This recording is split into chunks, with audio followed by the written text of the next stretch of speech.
Hello Phénix conscient, j'espère que tu pètes le feu, c'est un immense plaisir, un immense honneur pour moi de te retrouver aujourd'hui.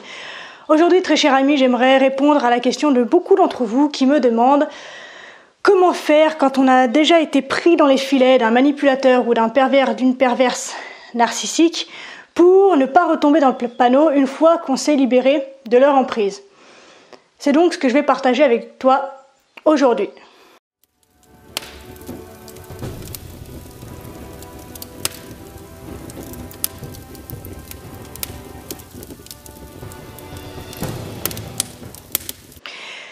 Mais avant de commencer, il y a deux choses sur lesquelles j'aimerais insister. La première, c'est que je fais vraiment une nette différence entre un manipulateur et un pervers narcissique. Dans le sens où ce ne sont pas du tout, mais alors pas du tout les mêmes profils. C'est-à-dire que le manipulateur, lui, il va agir dans son propre intérêt. C'est-à-dire que, pour prendre l'exemple le plus simple, un enfant qui va obtenir un bonbon, qui va avoir le droit de sortir, il va passer l'aspirateur au bon moment, où il va aller dire à sa mère qu'il l'aime. Voilà, c'est le petit côté un peu manipulateur où l'objectif c'est d'avoir un résultat quelque part immédiat et nécessaire à la personne qui éventuellement manipule. Bon, c'est pas un stratagème qui est super sympa, c'est clair, mais bon voilà, ça peut rester quand même suffisamment léger, on va dire. Alors que le pervers narcissique, lui, ce qu'il cherche, ou la perverse narcissique, ce qu'il ou elle cherche, ce n'est pas tellement d'obtenir quelque chose, c'est vraiment de détruire la personne en face pour combler le vide émotionnel sur lequel il est bâti. C'est-à-dire qu'en fait, en face, il faut que la personne soit écrasée, il faut que la personne soit complètement vide de son essence pour que lui se sente satisfait. C'est-à-dire que le procédé d'un pervers narcissique, à la fin, pour aller vraiment dans les cas extrêmes, c'est la mort par le suicide de sa victime. Lui se lave les mains, il n'a pas de sang véritablement sur les mains, mais toutes ces actions, petit à petit, ont amené à la mort, à l'autodestruction et au suicide de sa victime, de sa proie. Donc tu auras donc compris que ce sont deux personnes, deux types de personnalités complètement différents. La seconde chose sur laquelle j'aimerais insister, c'est que ce que je partage avec toi, ce sont le fruit de mes recherches, de mes expériences, de mes expérimentations, de mon vécu, et ce sont des résultats qui sont soumis à ma sensibilité, à ma vision du monde, à mon interprétation, à ma subjectivité.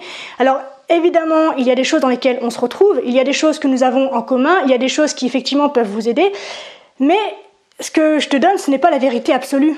Il y a plein de solutions pour atteindre certains résultats que j'ai partagés avec toi. Il y a plein de solutions pour vaincre la solitude. Il y a plein de solutions pour sortir de l'emprise. Il y a plein de signes peut-être pour repérer un pervers narcissique ou un manipulateur. Et j'aimerais vraiment t'inviter, en fait, quand tu regardes une vidéo, que ce soit la mienne ou celle de quelqu'un d'autre, ou quand tu lis un article, ou quand tu visites un blog, ou quand tu écoutes quelqu'un qui te donne, soi-disant, la liste des symptômes exacts d'une pathologie ou d'un comportement ou machin, je t'invite vraiment à intégrer certes ce qui t'est raconté, ce qui est échangé avec toi, mais surtout à expérimenter et à valider avec toi, avec ton entourage et avec ta vie, avec ton histoire, que ce que tu lis est vrai. Donc je t'invite vraiment à ne pas me croire du tout sur parole quand je te raconte un truc, mais bien sûr à aller chercher, à aller vérifier, à aller expérimenter pour te faire une idée de ce qui est bon ou non pour toi. Ok, je compte sur toi pour entrer dans cette intelligence-là parce que je reçois beaucoup de messages aujourd'hui et je suis très touchée par votre sollicitude, par votre confiance, par votre besoin et votre capacité à vous livrer à moi. Franchement, je suis vraiment super touchée par l'intérêt et la valeur que vous apportez à ce que je peux éventuellement vous donner et je le fais avec énormément de plaisir. Mais je me rends compte qu'il y a énormément de personnes qui vont s'identifier et prendre ce que je balance pour acquis. Et même si c'est très flatteur, d'accord, faut admettre que je n'aime pas vraiment en fait avoir cette place un peu de gourou ou de prophète ou de je sais pas quoi qui a la vérité absolue et dont on ne décolle pas. Donc j'avais vraiment envie, j'avais vraiment besoin, c'était important pour moi de nous mettre d'accord là-dessus. Trêve de bavardage, nous passons maintenant au vif du sujet, donc à savoir 3 comportements qu'il est possible de mettre en place quand on a l'expérience douloureuse d'un passé, d'un vécu avec une manipulateur, manipulatrice ou une pervers, perverse narcissique, comment faire pour pas retomber dans le panneau? Selon moi, il y a trois 3 comportements, 3 habitudes qu'on peut adopter, mettre en place de manière délicate, d'accord, pour peut-être déceler éventuellement une relation qui ne prend pas la bonne pente, quoi. Ok, c'est parti. Première clé, c'est de prendre ton temps. S'il ne devait n'y avoir qu'une clé à retenir de ce que je te donne aujourd'hui, ce serait vraiment celle-ci, c'est de prendre ton temps. Il y a beaucoup de personnes qui sont en dépendance affective, qui sont en manque d'attention, qui sont en manque d'amour et qui ont absolument besoin de trouver une personne pour répondre à tout ça. Et quand on a l'impression de tomber devant un prince charmant ou une princesse qui est prête à tous les sacrifices, qui est prête à ouvrir son cœur, qui est prête à partager sa vie avec nous, on a vite tendance à se dire « Ah, ça y est, c'est la bonne » et à passer en fait tous les défauts éventuels qui transparaissent déjà de cette personne. C'est-à-dire qu'on fait taire cette voix qui au fond de nous dit « Il y a un truc qui cloche, je me sens pas super à l'aise ». On est tellement avide de trouver quelque chose pour se sentir bien dans sa vie, pour se sentir épanoui, qu'il y a des fois on est prêt à foncer dans n'importe quoi. Donc la première chose vraiment que je te conseille, c'est de prendre ton temps. Parce que finalement, un pervers narcissique est biologiquement soumis à un besoin impératif de se procurer des shoots d'adrénaline auprès de ses victimes. Seulement, l'adrénaline chez eux ou chez elles n'est pas obtenue par le processus de séduction qui le laisse totalement froid. Car ces émotions, à cette personne-là, donc à la perverse ou au pervers narcissique, n'est absolument jamais fondée sur l'amour. Il ou elle obtient son plaisir à travers la destruction de la personne qu'il a en face d'il ou elle. Donc c'est à partir du moment où sa victime est tombée dans son panneau, là paf paf paf, ça y est, c'est parti mon kiki, je vais me la faire, je vais me le faire et je vais m'éclater. Et le jour où tu as le nez dans ta tombe, dans la merde, c'est le bonheur pour lui et là ça devient jouissif. En fait, son bonheur à lui, son kiff à lui, son shoot à lui, c'est de savourer la jouissance de votre perte. Ce que je vais te dire maintenant, c'est pas forcément facile à concevoir parce que quand on n'est pas pervers, quand on n'est pas profondément manipulateur ou manipulatrice, c'est difficile d'imaginer que ce type de comportement soit possible. C'est pour ça que je t'invite, cette partie-là en particulier, si tu as la possibilité de l'écouter plusieurs fois, n'hésite pas, c'est pour toi, c'est cadeau.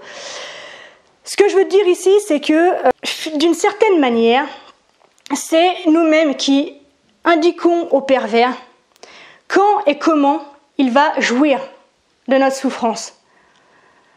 Alors, j'entends et je sens déjà vos regards interloqués et votre colère vis-à-vis de ce que je viens de dire, mais pourtant, je t'assure que nous avons ce pouvoir-là, en fait, de donner au pervers, à la perverse narcissique, toutes les informations nécessaires pour qu'il puisse nous écraser comme ça avec le doigt un peu plus chaque jour, jusqu'au jour où il nous détruit totalement. Tout simplement pour la simple et bonne raison que le pervers narcissique ou la perverse narcissique est extrêmement fin psychologue et il sait que chacun d'entre nous possède son propre rêve, sa propre faille et son propre mode de fonctionnement. En partant de cet axiome-là, en fait, il pose beaucoup de questions lors des premières phases de rencontre. Et c'est dans ces moments-là que on va avoir l'impression qu'en fait, il est super ouvert, il est super à l'écoute, il est super compréhensif.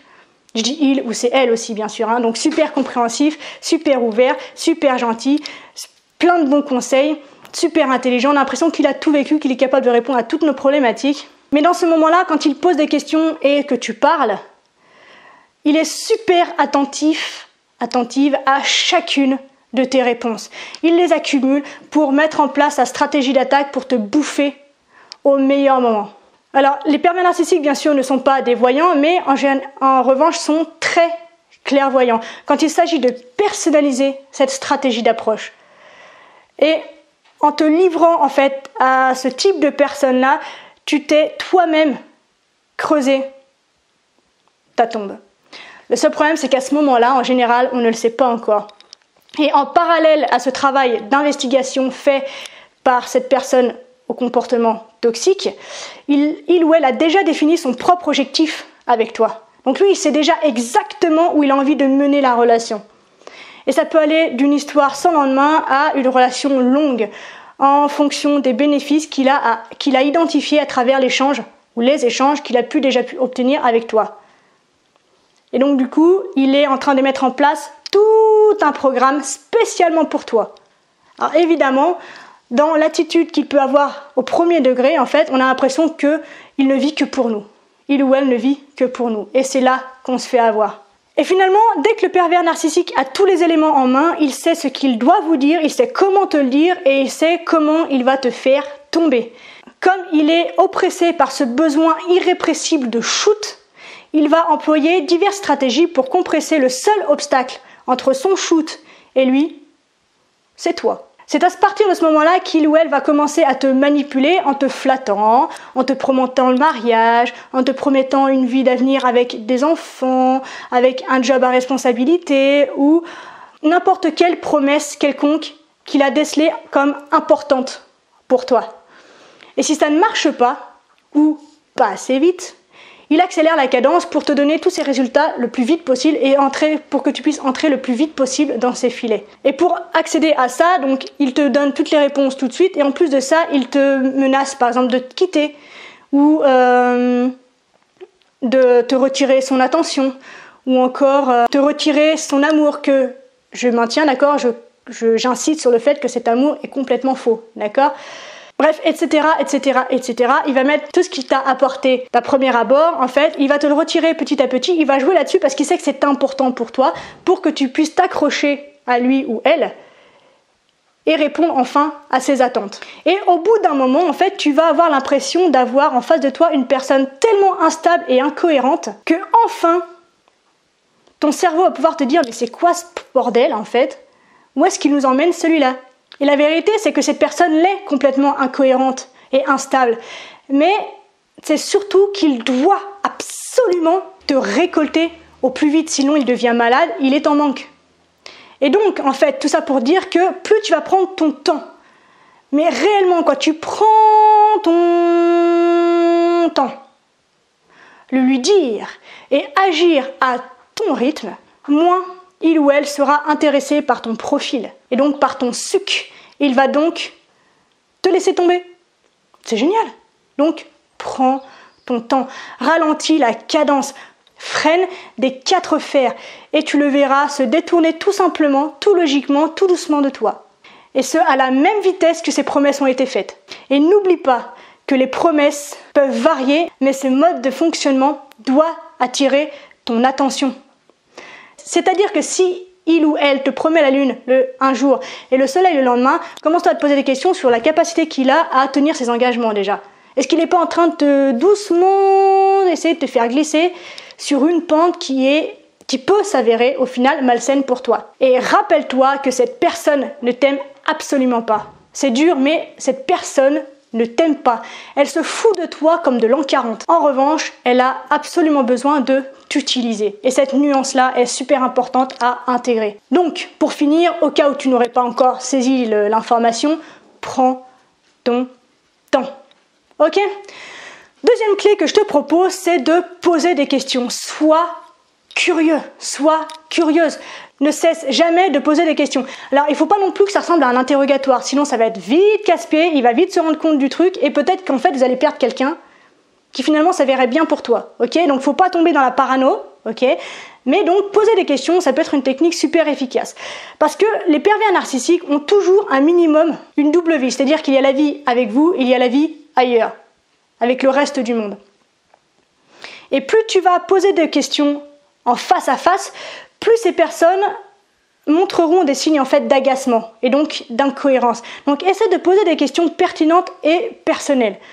Mais dans le but finalement au départ d'en apprendre plus sur lui, dans le but de construire une éventuelle relation avec elle, d'accord ? Mais du coup de poser des questions pas forcément intimes mais personnelles. Parfois même sous couvert d'humour. Tu peux utiliser l'humour en fait pour glisser une question qui d'un premier abord peut paraître un peu difficile, un peu pointue, un peu peut-être pointilleuse. Et en utilisant l'humour, tu peux obtenir des réponses en fait super sympas, super intéressantes, qui peuvent pousser la relation plus loin. Donc, dans ce cas-là, en fait, une personne standard va te signaler que cette question ou ces questions l'embêtent, la gênent, et que finalement ces questions-là sont indiscrètes, alors que une personne obnubilée par ce qu'elle peut extraire de vous va se forcer à répondre à cette question. ou à ces questions embarrassantes. Et donc, il est capable de devenir complètement malade et de ne pas trouver de réponse cohérente, simple et directe à des questions aussi bêtes que quel est ton nom de famille. Et en fait, c'est dans le cadre de questions aussi simples que celle-là que tu devrais déjà pouvoir voir le masque tomber une première fois. Finalement, ces réactions sont complètement incongrues quand tu es en train d'échanger simplement sur ta vie avec quelqu'un que tu viens de rencontrer. Et donc, c'est à toi, là, de prendre le parti de bien observer les réactions de la personne que tu as en face de toi.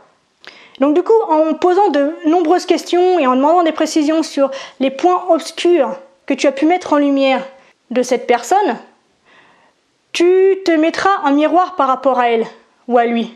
D'accord ? Ceci dit, je te mets en garde, encore une fois, aujourd'hui, c'est la journée des mises en garde. Je l'ai déjà dit au début, mais je préfère le répéter. Ça ne doit pas ressembler à un interrogatoire. Vous ne devez pas l'ensevelir de questions auxquelles il n'a même pas le temps de répondre parce que vous voulez absolument déceler la petite bête manipulatrice qui se trouve derrière lui. Ou elle. Non. D'accord ? C'est pas le but recherché. On se rappelle qu'au départ, en fait, le but, c'est pas de trouver un pervers narcissique ou une perverse narcissique, c'est bel et bien d'établir une relation et d'éventuellement voir si cette relation nous convient. D'accord ? Donc, pose ces questions, intéresse-toi à la personne de manière saine, de manière normale, de manière naturelle. Le but est donc d'observer simplement la réaction de la personne que tu as en face de toi. Sache qu'un pervers narcissique ou un manipulateur veut d'une personne avec un haut degré de crédulité pour pouvoir avancer ses pions dans l'ombre sans que tu ne t'en aperçoives.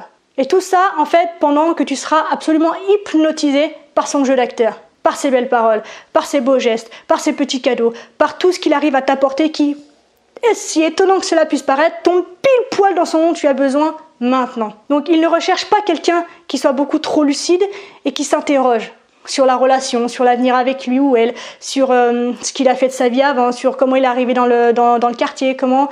Voilà, toutes ces petites questions bêtes au demeurant, hein, bêtes et puis complètement logiques en fait à poser à des gens que l'on rencontre pour la première fois. Mais voilà, ces questions-là déjà vont commencer à le ou la perturber et donc c'est un début pour faire tomber les masques et se rendre compte que cette personne-là, plus tu vas t'interroger, moins tu peux être berné. Il y a de très fortes chances que cette personne ne te recontacte même plus, se désintéresse totalement de ton profil et de la personne parce que tu es une proie beaucoup trop difficile à attraper pour lui. Donc, n'hésite pas à poser des questions, tout en restant, je le répète, mais c'est en répétant qu'on enseigne, tout en étant naturel, normal. Le but, c'est quand même bel et bien d'établir une relation. D'accord ? Enfin, troisième et dernière clé que je te propose, c'est sois prête à perdre la partie. Alors je sais que comme ça fait ultra pessimiste, ça fait ultra défaitiste, ça fait ultra sombre, mais cet outil est super important. Et je sais que ça peut être difficile quand on est dépendant affectif, quand on est en manque d'amour, d'attention, de tendresse. Ça peut être très difficile à mettre en place. Pourtant, c'est vraiment super important d'avoir au moins ce que je vais te dire là maintenant en tête.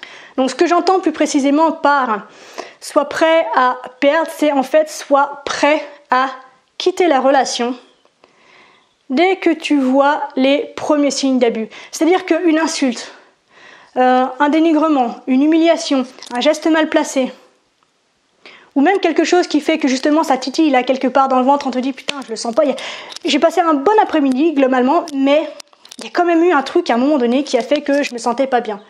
Et bien quand tu ressens ça, laisse tomber. Parce que sans aller jusqu'au fait que cette personne en face de toi était un ou une perverse narcissique, c'est de toute façon quelqu'un qui ne te correspond pas et avec qui tu ne peux pas être à l'aise. Donc c'est pas quelqu'un avec qui tu peux établir une relation durable. À première vue en tout cas. Donc je t'invite une fois de plus à observer soigneusement la personne qui est en face de toi.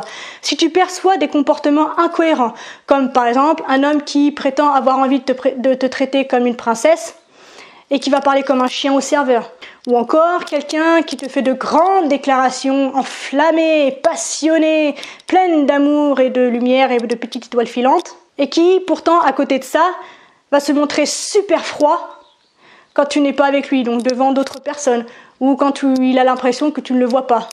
Ça, en fait, ce sont des premiers signes de manipulation et donc de mensonge. De toute façon, déjà, au départ, la situation n'est pas claire, elle n'est pas nette. Parce que cette personne-là devrait pouvoir, en fait, dans le cadre d'une personne normale, elle devrait pouvoir, en fait, se sentir libre d'être qui elle est, que ce soit avec toi ou ailleurs. Donc là, si tu vois déjà une incohérence entre les moments où elle est avec toi et les moments où elle est ailleurs, ben sois prêt à éventuellement te dire que bon, cette personne-là n'est pas forcément faite pour toi. Alors, j'entends que ce conseil dit comme ça semble plutôt général, mais je te garantis que si tu arrives à repérer tous ces signes de dissonance très tôt dans la relation, tu vas t'éviter bien des déconvenues. Tu vas te faciliter les choses et tu t'éviteras le fait de tomber dans le panneau. En revanche, remarquer tous ces signes dissonants ne suffit pas. Il faut être capable d'aller plus loin et de les souligner verbalement. Ne te tais pas devant une attitude qui te semble cruelle, sans empathie et incorrecte. Plus tu vas verbaliser ton étonnement, plus le prédateur se sentira mis à joie. Et bien sûr, si tu exposes le piège, le prédateur s'enfuit. Parler de cette manière présente deux avantages. La première, c'est de montrer que tu as des limites et que tu ne tolères pas qu'on s'adresse à toi ou à un autre être humain, d'accord, un autre être vivant, d'une certaine manière par exemple. Donc de manière irrespectueuse, de manière insultante, de manière écrasante, de manière humiliante.